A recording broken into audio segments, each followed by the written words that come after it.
Good evening, Marty Richards with Richland Center Tourism here again. We're just giving you a little bit of background of what we've been up to and why. You've seen us the last couple of days and even last week where I'm standing randomly out in front of a town road side around the county. No, I haven't officially lost it yet. There are people that would debate that. But what we're doing is we're sharing a little bit of the history of Richland County and hopefully providing a little bit of entertainment that has absolutely nothing to do with the virus that everybody else is talking about. In Richland County and Richland Center specifically, in the near future, we want you to come see us. I look forward to the day when I can sit right back in the same spot in front of my nice cozy pellet stove, heating me up, and say, hey, it's time to come to Richland County and Richland Center and come see all the beautiful places we've been talking about. Unfortunately, that's not going to happen right now. We really need everyone to stay where they're at. Health systems are designed for the population that they reside in, and that's no different here in Richland County. And for all of us to be good residents, we need to be good stewards and be aware of our community and stay to our homes, stay to our family unit, and help prevent the spread of the virus. With that said, someday soon, I hope to be able to sit right here and say, okay, it's time to come see us here in Richland County, look at our hills, explore the different streams and rivers we have. Probably that day, I'm hoping we won't have the pellet stove on because perhaps that could be as early as May or June or in some time frame in the very near future. What we do want to do tonight is give you just a little bit of an explanation of where we're getting our information and a little preface to what's coming down the road. So 90% of the information I'm sharing with you when I'm standing out in front of those road signs comes from local historian Margaret Helen Scott. Margaret Helen Scott was a Richland Center, Richland County resident all of her life. Her dad was a grocer and had worked for many, many years, had a grocery in Richland Center, and she was very fond of the area. Back in the, I believe starting in the 60s, if I remember correctly, and then into the 70s, she published a couple of different books. And one of them and it was more of a pamphlet actually, was titled The Places, Names of Richland County.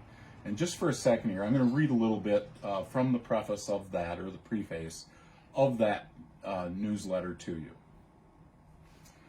This is my attempt to give the origin of over 350 place names of Richland County, Wisconsin, and to preserve the traditional and picturesque nomenclature that may be lost with the passing of time. We've already seen that a little bit. There are a few town roads that have been added since the book was published, and we'll cover some of those. And some of those are a lot more colorful than the ones that existed back in the 70s. The names go back to the early days of the trapper and to the little post offices in homes and stores, to hamlets and villages, large and small, to traveled highways and byways that go back to the pioneer era or have been recently named early in the 60s. They fall into interesting categories. We've already seen that, honoring other places in the United States history, such as Black Hawk and Bunker Hill. It also honors many cities in the eastern states.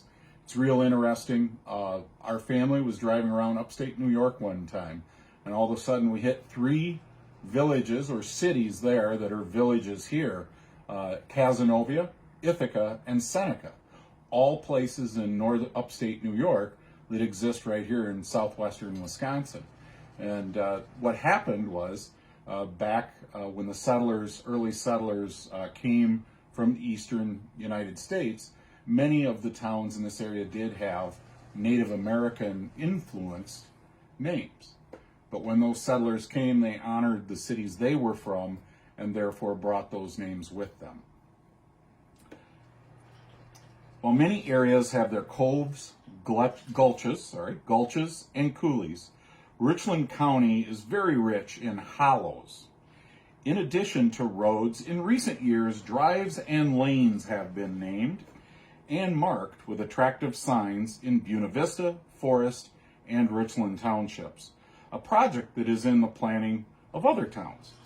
The Postal Service played a significant role in naming those places. When a post office was established, it had to have a name. Although in the early days, it may have been a distributing point in a home or a store on a country road. At one time, Richland County had as many as 36 post offices. Before 1891, suggestions for names might be submitted to the Railway Mail Service for approval. 2 places in the state could not have the same name. However, you could have double words. That could be the name for the post office. We have one in Richland County, Twin Bluffs, that I'm very familiar with. That was acceptable, but the short single word name was preferred. For a time, Bowen's Mill, which was just north of Richland Center, it's still there, just there's no mill and there's no post office. It had a post office, but objection was made to possessive terminology. So if there was a name such as Ellsworth Mills, so as it belonged to somebody, it was changed to Tavera. Boaz ended up with the name it has due to a conflict of a family name as well. If no acceptable choice were submitted, the government automatically assigned a name, and then the locality had no real recourse against it if they didn't like it. Only here and there will be found in print the reason for naming of towns. So we've really relied on Margaret Helen Scott's research. I'll be honest, over the years, I grew up as next door neighbors to Norman Faber. Norman Faber was a great historian of many things that happened here in the area. I wish when I was younger and Norman would have been, and he did, he quite a few times would stop, start telling me a story. I was 10 to 15 years old. I didn't have time for that. I wish I would have paid more attention and probably written down some notes. However, the history that we're sharing with you of these names of these townships, we hope, the town roads, you will also find soon we'll start covering some cities or the villages, and we hope that you find it interesting. When the time comes that you can come visit us, that you too get to check out these areas, check out our driftless hills, and get to watch and play in our streams, kayak in our streams, bike down these roads. But until then, you're stuck with me, and also with sharing some of the history and some of the interesting history of the people that these roads are named after. But until we see you next time and get to see you in person, we hope everyone is well. And we just ask that you be safe and take care.